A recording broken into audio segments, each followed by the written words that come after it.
Well, hey everyone. We've been taking a look at the parables of Jesus this week. It's been great.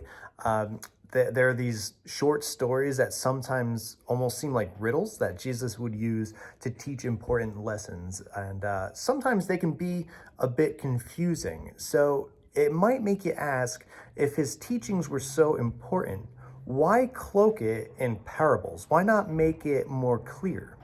Well, Jesus, being the master teacher that he is, used this tool because it hid his message from the Pharisees, buying him more time before he was killed for his teachings.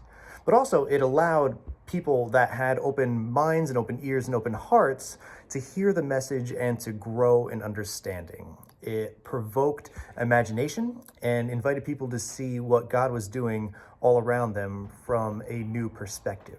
So let's take a look at Matthew 18:10 to 14. It says this: "See that you don't look down on any of these little ones, because I tell you that in heaven their angels continually view the face of my Father in heaven, for the Son of Man has come to save the lost." What do you think? If a man has 100 sheep and one of them goes astray, won't he leave the 99 on the hillside and go and search for the stray? If he finds it, I assure you, he rejoices over the sheep more than the 99 that did not go astray. In the same way, it is not the will of your Father in heaven that one of these little ones should perish. Now, I'm not a farmer. Surprise. I don't own a farm or farm animals, so I don't know much about farm animals. But what I do know is that some are nasty. If you've ever been to a petting zoo, there's usually one animal that's just being a jerk, pushing the other ones around, taking their food, or impatiently like nipping your fingers. The only other thing I probably know about farm animals is that some of them can be pretty stupid. So this parable doesn't really tell us a whole lot about this sheep, other than it went astray. We don't know why. Did it purposefully wander off? Did it see a tasty lunch, or was it just distracted and just took his eyes off the pack and the shepherd? We don't know. But it doesn't really matter. What does matter in the story is the response of the shepherd. He trusts that the 99 have followed his instruction and will continue to follow his instruction as he goes and rescues the lost sheep. And when he finds it, his reaction is bliss. He rejoices. And I think that this parable teaches us a few things. It shows us that our heavenly shepherd will not allow a single one of his sheep to be lost.